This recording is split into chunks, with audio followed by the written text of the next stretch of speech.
소그룹이나 사람들이 모였을 때 배드파이브 운동 절대로 안 됩니다. 하나님 기뻐하지 않습니다. 굿파이브 운동으로 사람을 세우고 교회를 든든하게 평강하게 이끄는 모든 교우들이 되었으면 좋겠습니다. 말씀 전하기 전에 교회 소식 잠깐 알려드리면 이번 주 수요일 저녁 7시 30분에 이제 이승희 목사님을 모시고 부흥사경회가 진행이 됩니다. 부흥사로서 하나님의 말씀을 잘 전파하시는 우리 이승희 목사님 모시고 우리가 큰 은혜 받았으면 좋겠는데요. 우리 앞뒤 좌우로 마지막으로 한번 인사하겠습니다. 부흥사경회 때 개근하겠습니다. 5번밖에 안 됩니다. 어차피 수요예배하고 금요 성령 집회는 와야 되고 새벽기도 어차피 와야 되고 어차피 다 와야 돼요. 어차피란 말이 오늘 막 땡기네요. 그래서 5번 다 오셔서 큰 은혜 받았으면 좋겠고요. 자녀들과 지인들을 초청해가지고 또 우리 목사님을 통해 주시는 성경 말씀을 잘 듣고 우리 개인과 가정과 우리 교회에 주시는 메시지를 듣고 말씀 듣고 살아나리라. 할렐루야. 은혜의 시간이 되었으면 좋겠습니다. 우리 소망을 주는 성안교회 우리 팜플렛 브로셔를 만들었습니다. 그래서 8면으로 되어 있는데 1층 사무실에 비치되어 있습니다. 퇴신자들이나 또 이웃들 가운데 그 교회에 관심을 보이는 분들에게 우리가 전도지처럼 나눠줄 수는 없고요. 또 퇴신자들이나 관심 있는 분들에게 여러분께서 자유롭게 사용하셔서 이렇게 활용하시면 되겠습니다. 오늘은 우리가 행복 나눔 축제 2학기 가을 행복 나눔 축제 발대식을 하면서 전도자라는 제목으로 말씀을 나누고 은혜를 받고자 합니다. 1학기 때는 우리가 예배당에 전체를 모여서 함께 초청해서 예배를 드렸다면 2학기 때 가을 행복 나눔 축제는 목장 파티로 해서 목장에 먼저 초대를 하고 난 다음에 문턱을 낮추고 그 다음에 예배당으로 인도하여서 은혜를 받는 그리고 구원받는 그런 역사가 일어나기를 간절히 소망하는데요. 그래서 여러분 오늘 전도자라는 제목으로 말씀 나누면서 은혜 받고자 합니다.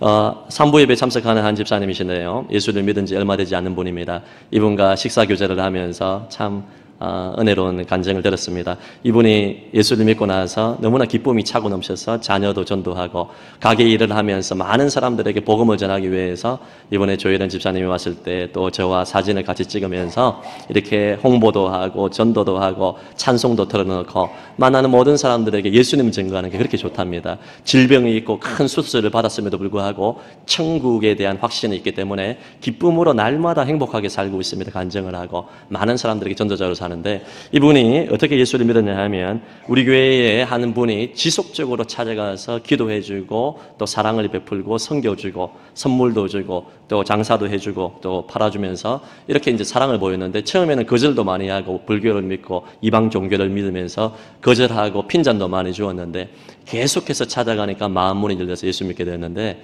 이분이 뭐라고 이야기하냐면 목사님 내가 이곳에서 장사를 수십 년 동안 했는데 이 주변에 교회당도 많이 있고 교인들이 그렇게 손님들 중에 많은데 나보고 교회 가자고 예수 믿자고 말한 사람이 한 사람도 없습니다. 이야기를 했습니다. 여러분 실제로 그래요. 우리는 뭐 많은 사람들이 전도하니까 다 알겠지 하지만은요 사람들이 기다리고 있습니다. 나에게 찾아와서 전도하고 초청하기를 기다리는 사람들이 많이 있어요.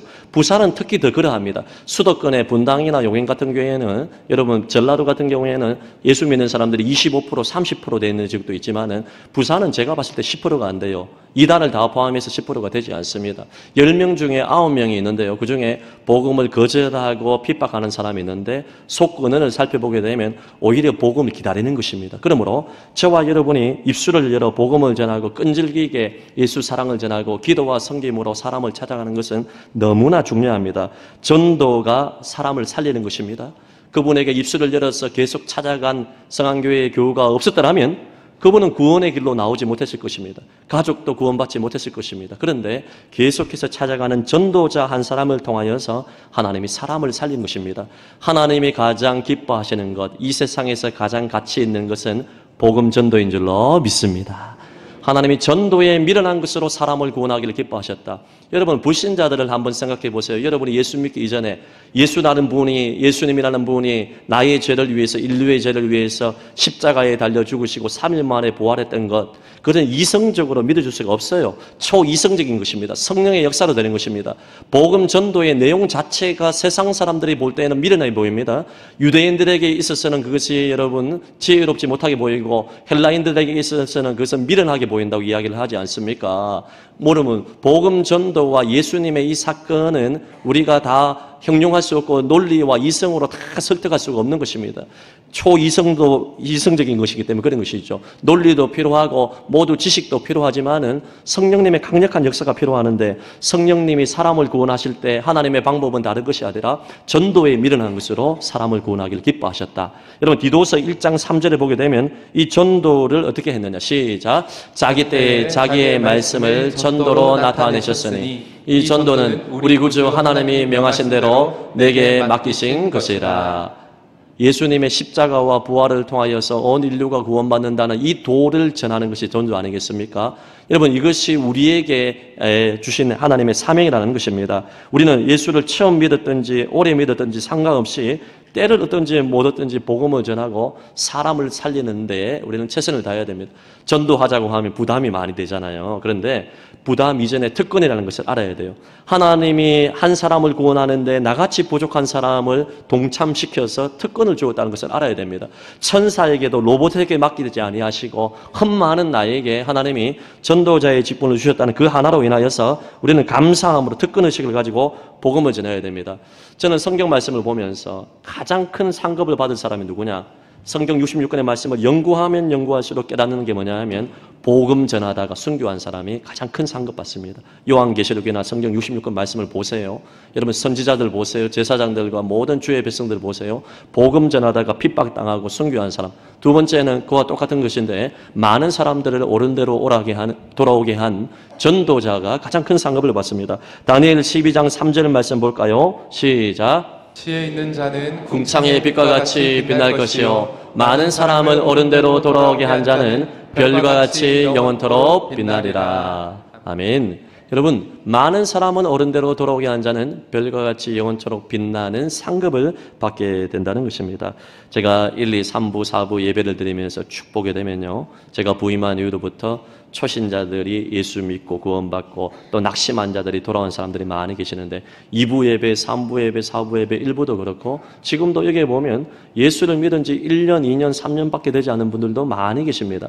한 영혼이 주께로 돌아오는데 행복 나눔 축제를 비롯하여서 누군가가 전도자가 되지 않았더라면 우리는 그 누구도 주님께로 나오지 못했을 것입니다. 모태신앙도 우리 부모님에게, 할아버지 할머니에게 누군가가 복음을 전해주는 전도자가 있었기 때문에 우리가 구원받고 예수를 믿는 것 아니겠습니까? 그래서 말씀드렸듯이 이 하반기에는 먼저 11월 23일에서 12월 14일까지 목장으로 파티식으로 초대를 해서 마음의 문턱을 낮추고 그곳에서 환대를 해주고 사랑을 베풀고 난 다음에 12월 7일과 14일 날 두 번의 예배당으로 인도하는 시간을 가지는데, 목장에 누군가 태신자를 초대하지 못했다 할지라도 12월 첫째 주와 둘째 주 우리가 복음 설교를 제가 하겠습니다. 오면 함께 은혜를 받고 구원의 역사가 일어나게 될 것입니다. 그러므로 저와 여러분이 늘 기억을 해야 될 게 뭡니까? 내가 전도자라는 것을 기억해야 됩니다.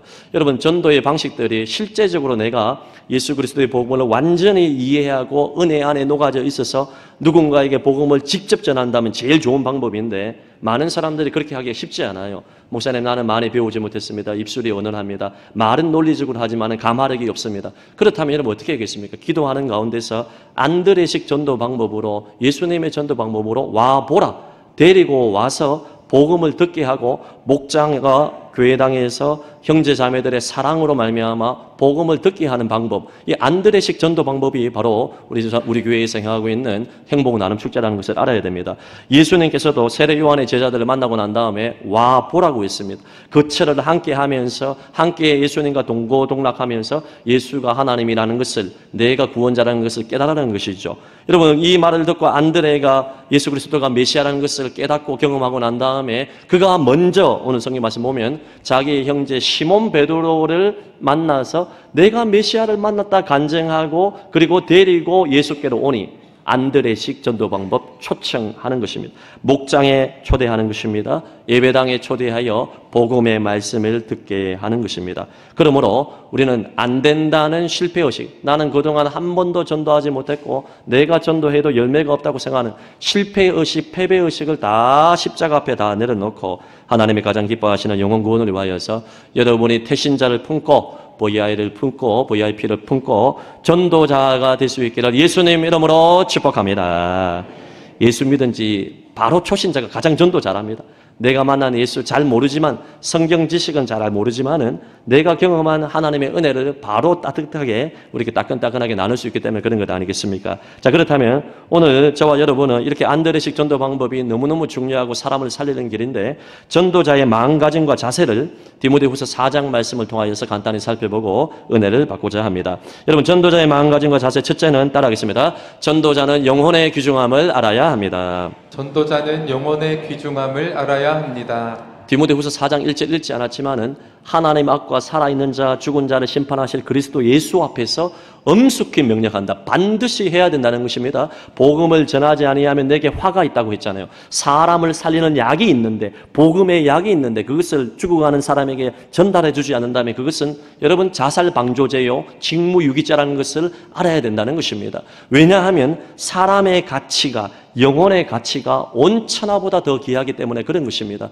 우리가 보기에는 어떻게 보면 가난하고 병들고 고통당하는 자들의 가치에 대해서 사람들이, 이 세상 사람들은 무시하기도 하지만은, 어린 아이에 대해서 하대하기도 하지만은, 어린 아이 한 사람의 영혼의 가치는 온 지구보다 더 크고 무겁다는 것을 알아야 됩니다. 하나님이 한 생명을 살리기 위해서 십자가에 죽기까지 그 아들 예수님을 내어줬다는 것을 우리는 기억을 해야 됩니다. 하나님이 세상을 이처럼 사랑하사 독생자를 주셨으니, 독생자를 주시기까지 주님께서 사람을 사랑했다는 것입니다.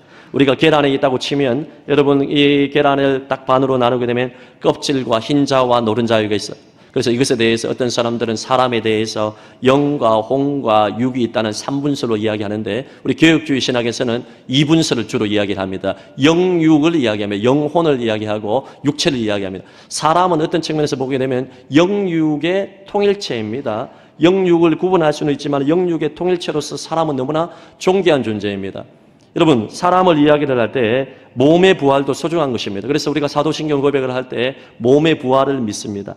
우리는 지금 병든 몸을 가지고 있어요. 쇠약해지고 쇠퇴하는 그런 몸을 가지고 있지만, 암덩어리로 인해서 고통을 당하는 분도 계시고, 수술 이후에 너무나 연약한 육신으로 인하여서 힘든 가운데 계신 분도 계시고, 내 외모가 마음에 들지 않는 분도 계시겠지만은, 하나님이 보실 때는 우리가 걸작품이에요. 할렐루야. 하나님께서는 너무너무 우리를 사랑하시는 것입니다. 여러분, 우리가 나중에 육신의 병든 몸을 가지고 있지만 마지막 때에 부활에 동참하게 되면요, 우리는 저쪽에 인물 좋은 김태희, 조인성, 김수현, 우리 어른들은 누군지도 잘 모르겠지만은요, 이런 사람들을요 비교가 되지 않을지도 신령한 몸으로 부활할 줄로 믿습니다. 여러분, 육신의 부활도 중요한데 어떤 측면에서 보면 우리가 영육의 통일체이지만은 굳이 따지자면 우리의 영혼이 더 소중합니다. 짐승은 영혼이 없어요. 몸은 있지만 영혼이 없어요. 여러분이 아끼는 애완견 너무너무 사랑스럽고, 정말 요즘은 집에 애완견을 키우는 분들 많이 계시잖아요. 막 이게 내 엄마다, 아빠다 이렇게 이야기하잖아요. 네. 그 걔는 그런 엄마를 둔 적이 없는데 우리는 엄마다, 아빠다 이런 얘기. 그만큼 애완견을 좋아할 수도 있고 우리가 아낄 수 있고 또 그렇게 하나님이 주신 우리의 선물이라고 볼 수가 있습니다. 그런데 짐승은 어떻습니까? 영혼이 없습니다. 앵무새가 말을 하는 것 같지만은 논리적인 말이 아닙니다. 어떤 개들은요, 교통신호와 이런 거 보면 아주 똑똑한 돌고래나 이 개들은 신호를 보낼 줄도 압니다. 하지만 영혼이 없습니다. 영혼에 있는 사람만이 하나님을 예배할 수 있고 말할 수 있고 영생할 수 있는 것입니다. 사람은 죽으면 끝이 아니에요. 영생하는 존재입니다. 천국 아니면 지옥에서 영생, 또 여러분 하게 되고 또 영원한 멸절을 당하는 어려움을 당하게 됩니다. 여러분, 사람은 영혼이 있는 중에, 하나님께서 사람을 지을 때 여러분 진흙을 가지고 흙으로 사람의 육신을 지으시고 그 코에 생기를 부르는 영혼을 부어주셔서 영혼이 있는 존재입니다. 사람들이 왜 하나님이 없다고 하냐? 불신자들이 왜 예수를 믿지 않느냐? 죄로 말미암아 영혼이 죽었기 때문에 그렇습니다. 에베소서 2장 1절에 보면 허물과 죄로 죽었던 너희를 살리셨다. 죽은 존재에게 복음이 들려 살아나지 아니하면 여러분 하나님이 없다고 부인할 수밖에 없는 것입니다. 영혼이 죽어 있는 상태로 육신의 호흡이 다 끝이 나게 되면 영육이 분리되게 됩니다. 한 번 죽는 것은 정하신 것이요 그 외에는 심판이 있다고 하는데, 여러분 영혼이 죽어 있는 사람이 육신의 생명이 있는 동안에 복음을 받을 기회를 놓치게 되면, 전도자가 가서 선포하지 아니하고 전도하지 아니하고 복음을 듣지 않고 죽게 되면 영원한 둘째 사망 지옥불에 떨어지게 된다는 이 운명을 우리는 성경을 통해서 잘 알고 있는데, 이것을 잊고 살 때가 많이 있습니다. 죄와 지옥과 여러분 영생의 문제에 있어서 사람을 살릴 수 있는 것은 하나님의 말씀밖에 없는 줄로 믿습니다. 십자가의 복음밖에 없는 줄로 믿습니다. 그래서 하나님의 말씀을 엄히 명하노니 때를 얻든지 못 얻든지 전파하고 설교하라고 이야기하는 것 아니겠습니까? 저는 먼저 여러분 이 사람의 가치를 생각할 때 다른 사람에게 복음을 전하기 이전에 여러분의 영혼이 여러분 한 사람이 먼저 하나님 앞에서 가장 가치 있는 존재라는 것을 깨달을 수 있기를 바랍니다. 열등감과 수치감과 패배감과 과거의 상처에 매여서 내 자신에 대해서 여러분 소중함을 모르고 살아가는 분들이 내가 얼마나 소중한 존재인지 하나님의 독생자 예수님을 십자가에 내어주기까지 나를 소중히 여겼다는 것을 깨닫고 한 영혼의 가치를 아는 전도자들이 되시기를 예수님 이름으로 축복합니다. 두 번째로 전도자는 그러므로 하나님이 가장 기뻐하시는 일이 영혼 구원임을 깊이 인식해야 됩니다. 사람의 가치가 그만큼 중요하고 독생자 예수님을 십자가에 내어주기까지 사람이 소중하다면 여러분 자연스럽게 하나님이 가장 기뻐하시는 일도 바로 복음 전도입니다. 사람 살리는 거예요. 디모데전서 2장 4절 말씀 하나님의 마음이 절실히 나타나 있는데요. 시작. 하나님은 모든 사람이 구원을 받으며 진리를 아는 데에 이르기를 원하시느니라. 아멘. 누가복음 15장에 보게 되면 둘째 탕자가 허랑방탕하여 아비의 재산을 창기와 함께 다 팔아버리고 비참하게 돌아왔을 때 첫째 아들이 여러분 둘째 아들이 돌아오는 것을 보고 아버지가 잔치를 열어주고 살찐 송아지를 잡고 동네 사람들을 불러 모아서 이렇게 행복하게 잔치 벌이는 모습을 보고 속에서 천불이 나고 만불이 나가지고요 아버지를 향하여서 이렇게 욕을 하지 않습니까? 나는 한 번도 이렇게 잔치해 준 적이 없는데 허랑방탕하게 창기와 함께 재산을 다 팔아먹은 참 망나니와 같은 저 인간을 왜 이렇게 잔치를 벌여주고 이렇게 살찐 송아지를 잡고 이게 말이나 됩니까? 인간적으로 보게 되면 여러분 이것을 율법적으로 보게 되면 첫째 아들의 말이 맞습니다. 그런데 아버지의 마음을 전혀 모르는 거예요. 아버지는 이 잃어버린 탕자가 둘째 아들을 너무나 사랑하기 때문에 돌아오는 것이 아버지의 마음이에요. 아버지의 마음을 누가복음 15장 32절 말씀에 이렇게 이야기하고 있습니다. 시작. 이 내 동생은 죽었다가 살아났으며 내가 잃었다가 얻었기로 우리가 즐거워하고 기뻐하는 것이 마땅하다 하니라. 그럼 보세요. 첫째 아들이 열심히 근면성실하게 농사짓고 아버지의 일을 돕는 건 너무나 중요합니다. 해야 되는 것입니다. 하지만 자기의 동생이 집을 나갔으면 가장 먼저 모든 거 다 제껴두고 여러분 밤이라도 낮이라도 새벽이라도 일을 한다 할지라도 다른 시간에 여러분 짬을 내서 동생 찾으러 가는 것이 아버지의 마음을 기쁘게 하는 거고 아버지의 마음을 헤아리려는 이러한 아들인데 첫째 아들은 아버지의 마음을 전혀 몰랐어요. 오늘날 교회의 신자 가운데 이곳에 계신 저와 여러분 가운데 이런 첫째 아들과 같이 살고 있는 사람들이 너무나 안타깝게 많이 있습니다. 잃어버린 동생을 찾으러 가지 않는 사람들이 많이 있습니다. 예수님께서 가장 기뻐하는 것, 하나님께서 가장 기뻐하는 것은 잃어버린 영혼이 돌아오는 것. 그때 예수님께서 기뻐 춤추고 덩실덩실 춤을 춘다고 이렇게 이야기하지 않습니까? 여러분 송혜희 씨의 부모님 아버지가요 25년 동안 한결같이 고등학교 2학년 때 여러분 집을 이제 행방불명이 돼가지고 나간 그 딸을 찾았는데 여러분 TV와 유튜브에서 보신 분도 많이 계실 텐데 25년 동안 자녀를 찾고 다니다가 이 자녀가 찾지 못하고 작년에 교통사고로 이제 별세를 하게 되었는데 우리 딸 송혜를 찾아달라고 그렇게 25년 동안 모든 생업을 다 내려놓고 전단지를 뿌려가면서 한결같이 하루도 빠짐없이 비가 오나 눈이 오나 찾아다니. 여러분 이것이 바로 아버지의 마음, 하나님 아버지의 마음이 아니겠습니까? 잃어버린 아들이 있는데 내가 승진하고 등 따시고 배부르고 맛있는 거 먹는 게 그게 무슨 소용이에요? 집 나간 아들, 딸이 있는데 집 나간 동생이 있는데 여러분 인생의 살맛이 안 나게 하는 겁니다. 여러분 우리는 무엇보다도 잃어버린 아들을 찾으러 나간 아버지의 마음, 하나님이 가장 기뻐하시는 것이 영혼 구원이라는 것을 알아야 돼요. 목사님 맨날 뭐 전도, 성교고 성교, 전도고 하나님 막 왜 맨날 그렇게 하십니까? 여러분 1년 365일 사실 우리의 마음속에 늘 기억해야 되는 것은 아버지의 마음을 기쁘게 하는 것, 아버지의 마음을 흡족하게 해야 되는 것 아니겠습니까? 저는 만나는 모든 사람에게 부족하지만은요, 우리 교회에 방문하고 지나가는 사람들, 운동하는 사람 많잖아요. 제가 걸리기만 하면 때를 얻든지 못 얻든지 저는 항상 교회 다니는지 예수님 믿는지 묻지도 않았지만 목사라고 이야기를 하면서 복음을 전하고 전도지를 나눠주고 제가 만나기만 하면 그렇게 하려고 노력합니다. 왜냐하면 하나님께서 가장 기뻐하시는 것이 온천하보다 귀한 한 생명이 주께로 돌아와 예배자가 되는 것. 할렐루야. 여러분도 우리가 그런 마음을 가지고 하나님이 가장 기뻐하시는 전도에 올인하는 삶을 살아가시기를 예수님 이름으로 축복합니다.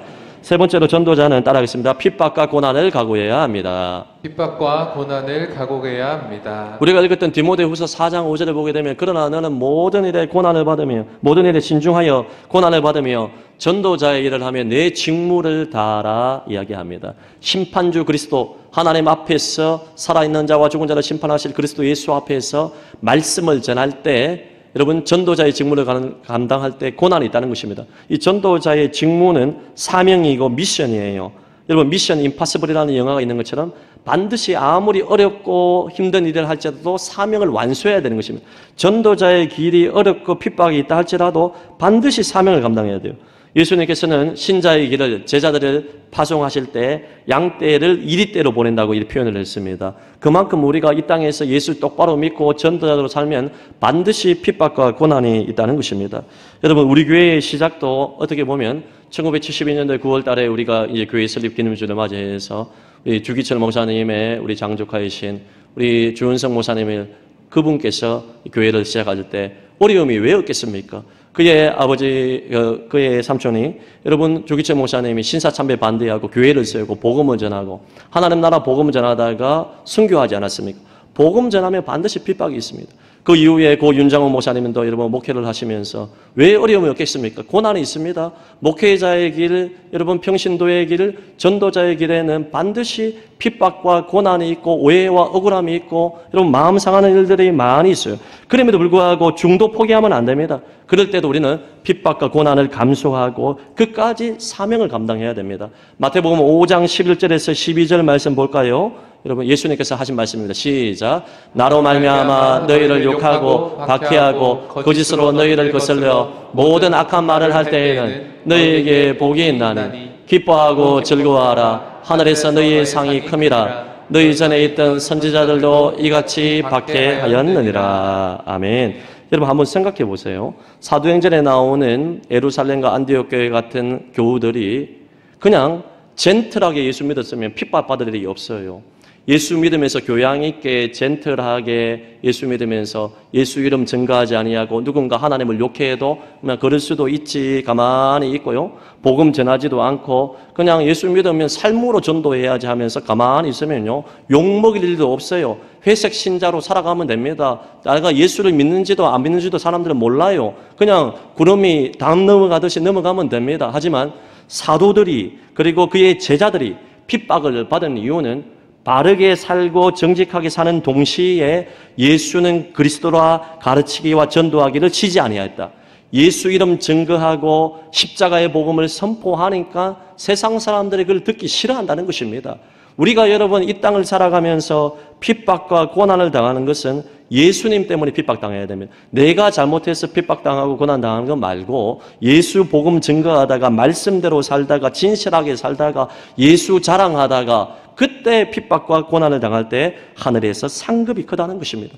우리가 수예배 마치고 목요 전도 특공대 아니면 여러분의 삶 속에서 친구들에게 관계 전도하고 직장에서 사업에서 이웃에게 복음 전할 때 좋은 소리만 듣는 게 아닙니다. 안 좋은 소리 듣습니다. 쓴소리 듣습니다. 제가 예전에 전도사사역 강도사사역 성안교회에서 할 때 우리 교회에서 할 때 가평초, 가산초, 가야초 가서 복음 전하고 아이들에게 맛있는 것도 나누어주고 전도지 나눠주고 또 여러 가지 이벤트를 하면서 아이들을 잘 섬기면 지나가는 사람들이 칭찬도 하지만은요 어떤 포악한 아저씨와 거친 사람들은 와가지고요 손가락질을 하고 자기에게 피해가 오지도 않았음에도 불구하고 고래고래 소리를 지르고 우리 집사님들 향하여서 멱살을 잡기도 하고요 그렇게 핍박하는 경우도 많이 있었습니다. 여러분 어린이 전도뿐만 아니라 우리가 친구들에게 소금과 빛의 역할을 감당하며 전도자로 살게 되면 반드시 핍박당합니다. 어려움 당합니다. 그때 절대로 중도 하차해서는 안 됩니다. 저는 성안의 모든 교우들이 고난과 핍박 가운데서도 전도자로 살았으면 좋겠습니다. 제가 아는 한 목사님은 이제 은퇴할 때가 다 됐는데 췌장암에 걸려가지고 이제 6개월밖에 살지 못한다고 했는데 이분이 일평생을 전도자로 매일 전도하시는 분인데 췌장암 걸려가지고 여러분 살이 빠지고 이제는 다 인생이 끝났다고 생각하는데 오히려 천국에 대한 소망이 더 확실해져서 더 열정적으로 복음을 전했는데 병원에서 6개월밖에 살지 못한다고 했는데 11년이 지났는데도 지금도 살아계세요. 하나님의 역사예요. 췌장암 걸려가서 췌장암 말기에서 이렇게 산 사람이 거의 드물다고 합니다. 하나님이 생명의 때가 되면 거두어 가시지만은 더 열정적으로 눈물을 흘리며 복음을 전하니까 이 목사님을 통하여 많은 사람들이 전도되어서 예수를 믿게 되는 기적이 나타나게 된 것입니다. 핍박과 고난이 클수록 더 큰 열매가 있다. 할렐루야. 전도자로 살아갈 수 있기를 예수님 이름으로 축복합니다.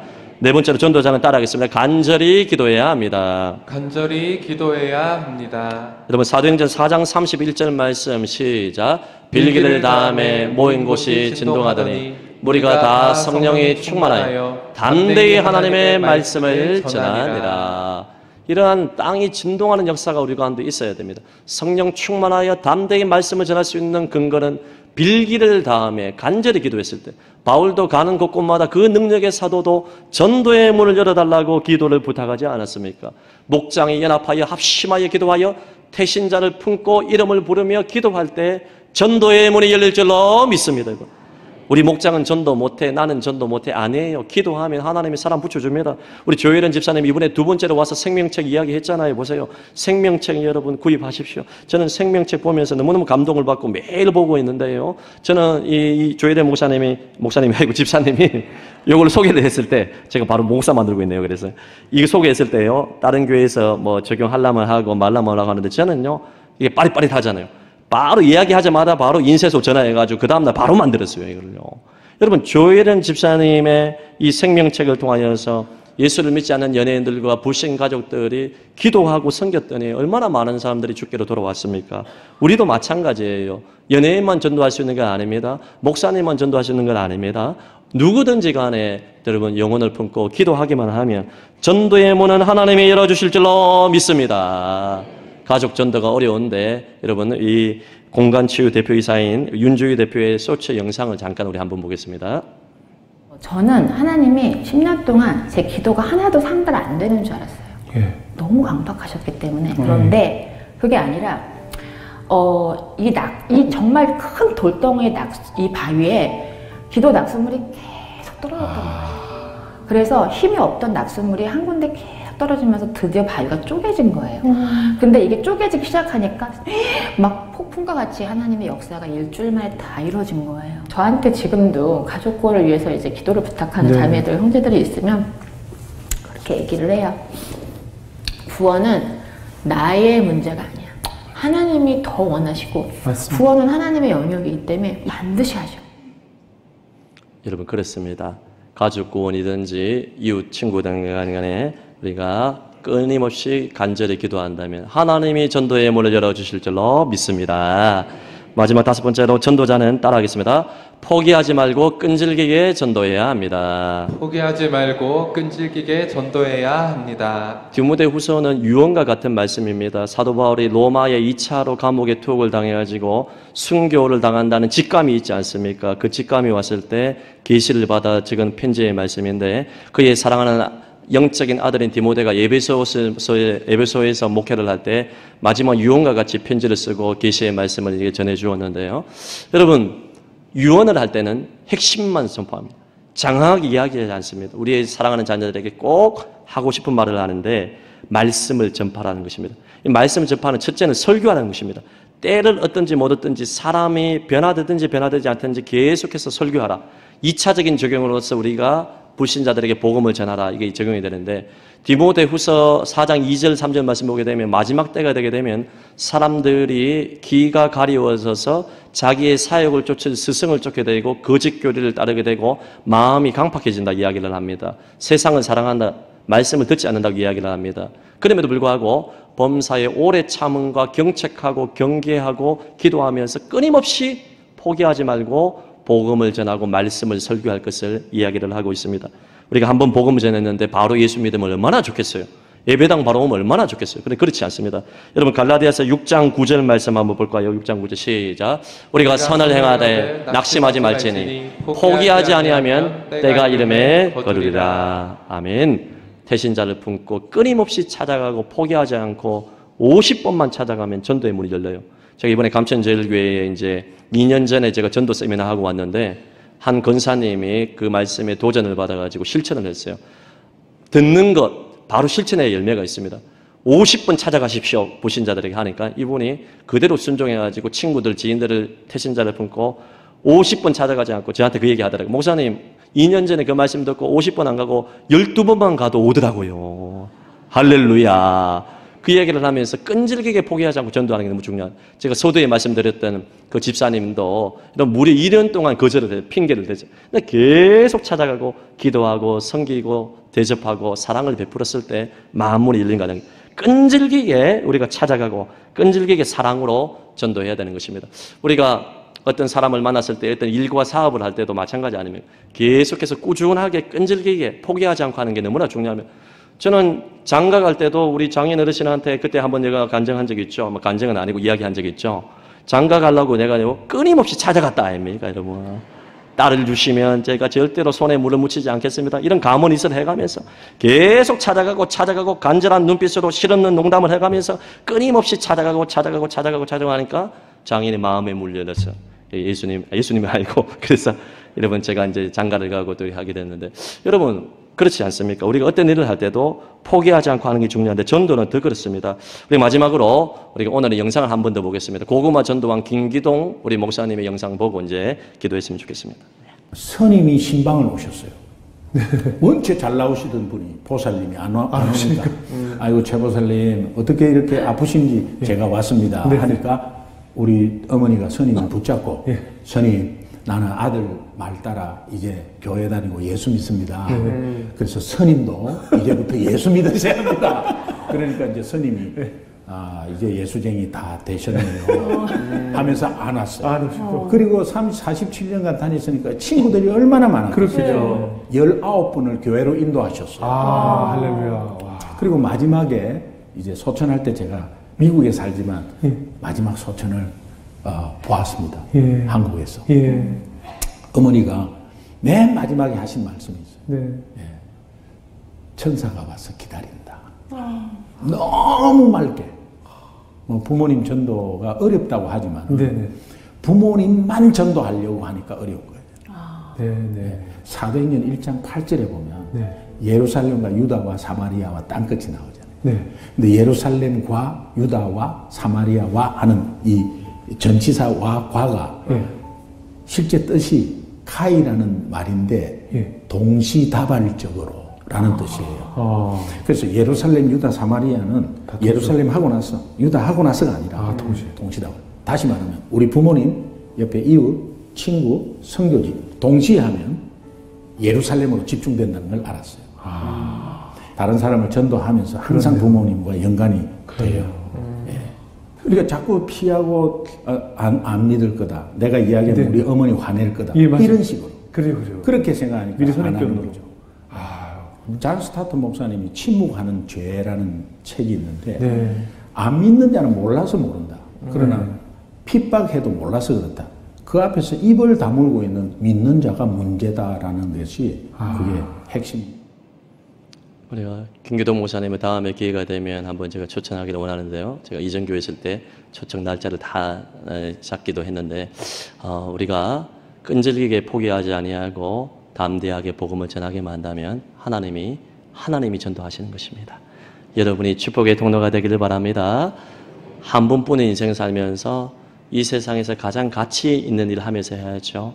하나님 기뻐하시는 일을 행하면서 해야죠. 제가 예수님의 사람 제자 훈련을 인도를 하면서 이번 과에 지난주에 유언장을 적는 시간이 있었습니다. 아직 저는 한 120살까지 살고 싶은데 유언장을 기록하는 시간이 있었는데 참 마음이 좀 심쿵하더라고요. 그래서 적으면서 그런 생각을 했습니다. 내 비석에 무덤가의 비석에 어떤 말이 적혀 있으면 좋겠냐 생각을 하다가 그렇게 한번 써보았습니다. 다른 거 다 필요 없고 하나님을 기쁘시게 한 전도자 이 비석이 적히기를 바라고 또 하나는 더는 많은 사람을 옳은 대로 돌아오게 한 별처럼 빛나는 전도자 강진실 이 말이 적히기를 저는 원합니다. 나 때문에 지옥 가는 사람이 천국 갈 수 있다면 이보다 더 신나는 일이 어디에 있겠습니까? 수백억 수천억을 가지는 게 무슨 소용이 있겠습니까? 그것을 통하여서 전도하지 못하고 영혼을 구원하지 못한다면 그것은 내 배만 불리고 호의호식한 하나님 앞에 나가서 부끄러움을 당하는 자가 되지 않겠습니까? 여러분, 나 때문에 나로 인하여서 지옥 가는 자들이 천국 백성이 되는 전도자로 쓰임받는 교우들이 되시기를 예수님 이름으로 축복합니다. 들은 말씀 기억하며 우리 찬양할까요? 눈을 들어 하늘 보라.